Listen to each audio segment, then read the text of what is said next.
Halo teman-teman investor semuanya, gimana kabarnya? Semoga bahagia dan sehat selalu.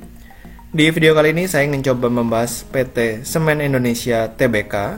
Ini merupakan BUMN ya, Badan Usaha Milik Negara. Ini logo barunya, SIG. Nah, dengan logo barunya ini kira-kira gimana perkembangannya, kinerjanya, dan harga sahamnya sekarang seperti apa? Akan saya bahas setelah yang satu ini ya.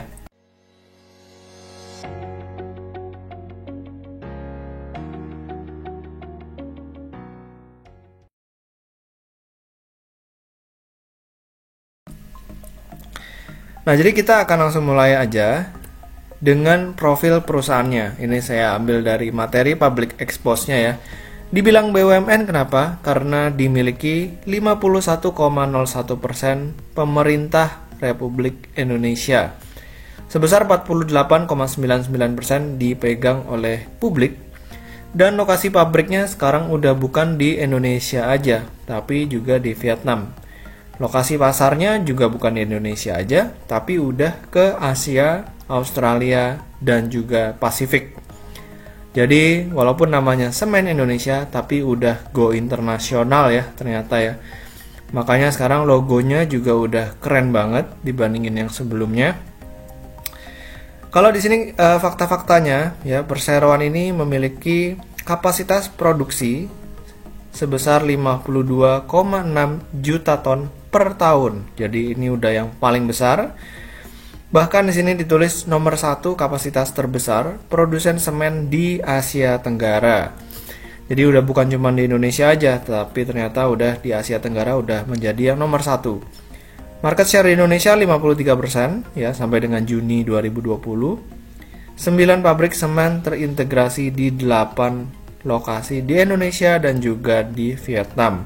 Jadi perseroan beberapa waktu yang lalu mengakuisisi Thang Long Cement Company atau TLCC Vietnam itu di tahun 2012. Makanya perseroan memiliki pabrik di Vietnam.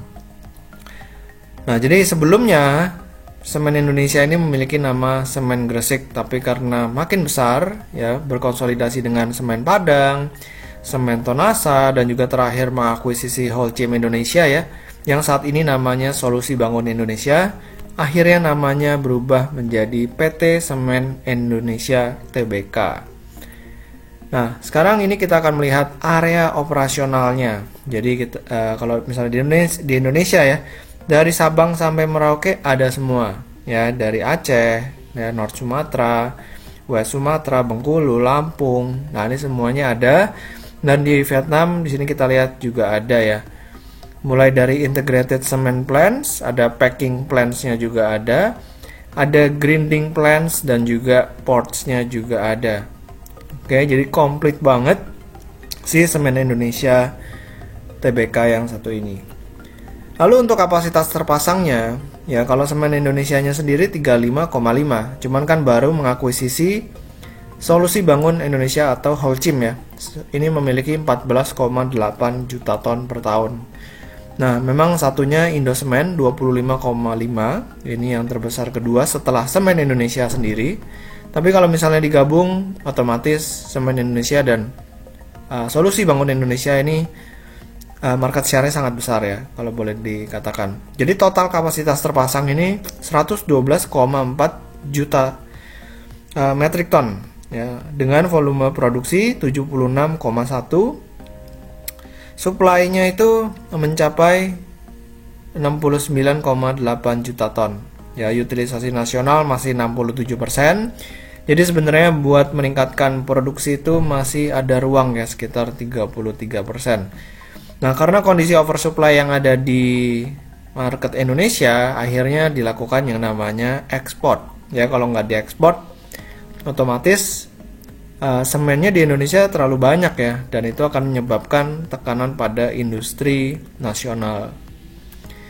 Lalu kenapa saham SMGR kalau misalnya kita lihat nih udah kayak poco-poco ya. Dari tahun 2015 pergerakan harga sahamnya di situ-situ aja. 8.000, 10.000 ya, 8.000 lagi, 10.000 lagi, bahkan sempat turun ke 7.000, naik lagi sempat ke 14.000 tapi dia balik lagi. Jadi beda ya kalau misalnya kalian ngelihat harga saham BCA atau BRI gitu. Nah, itu kecenderungannya lebih naik terus ya, naik. Nah, tapi kalau saham semen SMGR ini pergerakannya udah kayak garis lurus dari kiri ke kanan ya, pergerakan harga sahamnya nggak kemana-mana. Sebenarnya harga sahamnya gimana sih ya kan? Kita akan melihat kenapa pergerakan harga sahamnya seperti itu, karena ini ya, karena kondisi industri semen di Indonesia itu boleh dikatakan oversupply terus ya. Oversupply terus, bahkan diprediksi sampai tahun 2025 Republik Indonesia ini akan kelebihan pasokan semen yang besarnya itu 40 juta ton per tahun. Nah, tadi kalau misalnya kita lihat, saya balik sebentar ya ke sini ya, ke slide ini. Nah, ini ekspornya itu 6,4 juta ton. Nah, kalau misalnya tadi oversupply sampai 40 juta ton, artinya yang diekspor itu bakal banyak banget ke depannya.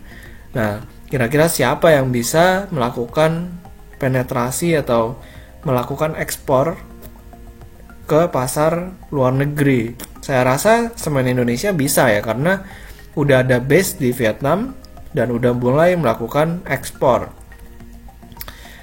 Oke, jadi kalau misalnya kita lihat kinerjanya si SMGR sendiri ya, jadi kalau misalnya kita lihat dari tahun 2014 ya, omsetnya itu di total pendapatan itu cenderung mengalami peningkatan dari 26,9 naik 26,9 lagi ya.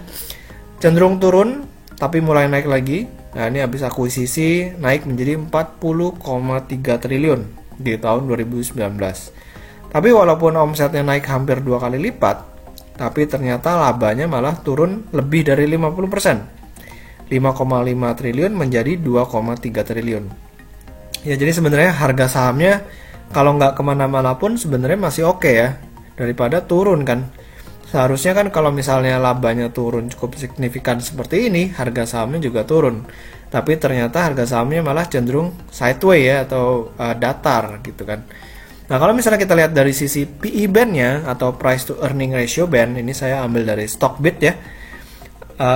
Ternyata harga sahamnya si SMGR itu malah cenderung agak mahal sekarang, walaupun harganya kalau kita tarik cenderung datar.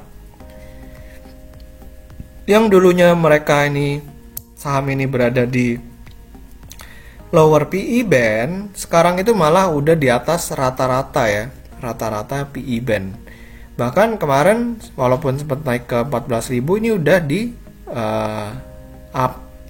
highest PE band, jadi udah mahal banget waktu itu. Dan sekarang udah mendekati rata-rata ya. Nah, kalau saya pribadi cenderung menunggu masuk ke bawah lower PE band atau mungkin mendekati lowest PE band. Cuman kalau misalnya kita lihat dari historinya, nah ini nggak pernah menyentuh lowest PE band sih. Jadi paling nggak ya di level-level lower PE band ini udah mulai boleh collect lagi untuk saham semen. Cuman kedepannya kita akan melihat apakah pemerintah mulai menggencarkan infrastruktur lagi, apakah sektor properti akan mulai pulih lagi karena permintaan semen kebanyakan dipicu dari dua hal itu ya, infrastruktur dan juga properti, baik itu perumahan residensial maupun pembangunan apartemen dan juga gedung-gedung. Tapi kalau menurut info yang saya dapat, sektor properti itu diperkirakan baru mulai pulih tahun depan ya, tahun 2021, mungkin di semester 2. Itu pun udah cukup optimis gitu. Cuman kita akan lihat lagi kira-kira seperti apa perkembangannya. Oke, jadi demikian dari saya. Sedikit review saham PT Semen Indonesia Tbk. Mungkin buat kalian yang pegang sahamnya, boleh consider buat average down nanti. Buat kalian yang belum pegang sahamnya, mungkin bisa siap-siap nih buat beli sahamnya lagi di lower PE band.